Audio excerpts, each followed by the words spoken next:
जिस शख्स का अंतिम संस्कार आमतौर पर 24 घंटे के भीतर कर दिया जाता है, उसी शख्स की अंतिम विदाई अगर लगभग 4 महीने बाद हो तो आखिर इसकी वजह क्या हो सकती है?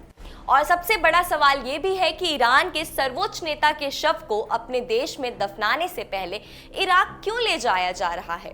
क्या यह सिर्फ एक विदाई, एक धार्मिक परंपरा के लिए हो रही है, या इसके पीछे छिपे राजनीतिक, कूटनीति और ताकत का सबसे बड़ा संदेश छिपा हुआ है?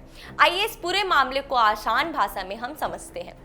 दरअसल ईरान के सुप्रीम लीडर की अंतिम विदाई को एक सिर्फ धार्मिक कार्यक्रम नहीं माना जा रहा है, बल्कि इसे देश की सबसे एक बड़ी राजनीतिक कूटनीति घटना के रूप में देखा जा रहा है। कई दिनों तक चलने वाला इन कार्यक्रमों में लगभग लाखों लोग शामिल होने की उम्मीद जताई जा रही है। विदेशी प्रतिनिधियों को आमंत्रित किया जा रहा है और सुरक्षा के लिए हजारों सुरक्षाकर्मी तैनात किए जा रहे हैं। यानी यह सिर्फ एक जनाजा नहीं, बल्कि दुनिया को एक बड़ा संदेश देने की कोशिश मानी जा रही है कि कठिन दौर के बावजूद भी ईरान अपनी राजनीतिक और धार्मिक एकजुटता को दिखाना चाहता है। अब सबसे बड़ा सवाल, अंतिम संस्कार में इतनी देरी क्यों हुई? आमतौर पर इस्लाम में किसी भी व्यक्ति को जल्द दफनाने की परंपरा है। विशेष मामलों में अगर हालात असामान्य हो तो शव को कोल्ड स्टोरेज में सुरक्षित रखा जा सकता है। माना जा रहा है कि युद्ध जैसी परिस्थितियों और सुरक्षा कारणों की वजह से अंतिम विदाई को टालना पड़ रहा है। हालांकि इस बारे में आधारित तौर पर कोई पुष्टि जानकारी नहीं दी गई है।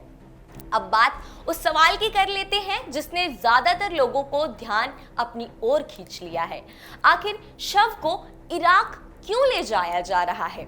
इसका जवाब शिया इस्लाम की धार्मिक परंपरा में छिपा हुआ है। जी हाँ, इराक के नजफ और करबला शिया समुदाय की सबसे पवित्र शहरों में गिने जाते हैं। नजफ में पहले इमाम अली का रोजा है, जबकि करबल में इमाम हुसैन का मजार मौजूद है। इसलिए इन दोनों शहरों में अंतिम श्रद्धांजलि देना केवल धार्मिक सम्मान नहीं माना जाता, बल्कि यह पूरी दुनिया को शिया के साथ प्रतीकात्मक जुड़ाव भी माना जाता है। विशेषज्ञों का मानना है कि यह यात्रा सिर्फ श्रद्धा तक सीमित नहीं है, बल्कि इसके जरिए ईरान भी यह दिखाना चाहता है कि उसका धार्मिक प्रभाव उसकी सीमाओं से बाहर भी मौजूद है। यही वजह है कि इराक की सरकार, स्थानीय प्रशासन और कई धार्मिक संस्थाएं भी इन कार्यक्रमों की तैयारी में शामिल हैं। इस पूरे घटनात्मक के बीच एक और चर्चा लगातार हो रही है। यह है उत्तराधिकारी के कई महीनों से कुछ प्रमुख चेहरे की सार्वजनिक मौजूदगी को लेकर सवाल उठ रहे हैं। ऐसे में लोग यह भी देख रहे हैं कि अंतिम संस्कार के दौरान कौन कौन सामने आता है, क्योंकि कई बार ऐसे समारोह में सिर्फ श्रद्धांजलि नहीं होती, बल्कि भविष्य की राजनीति के संदेश भी बन जाते हैं। आखिर में सबसे बड़ा सवाल यही है कि क्या यह सिर्फ एक अंतिम विदाई है, या फिर ईरान का इस मौके का इस्तेमाल पूरी दुनिया के सामने अपनी धार्मिक, राजनीतिक और रणनीतिक ताकत को दिखाने के लिए कर रहा है। आने वाले दिनों में इन समारोह में पूरी दुनिया की नजर होगी, क्योंकि यहाँ सिर्फ एक नेता को विदाई नहीं दी जा रही है, बल्कि पश्चिम एशिया की बदलती राजनीति का भी एक नया अध्याय लिखा जा रहा है।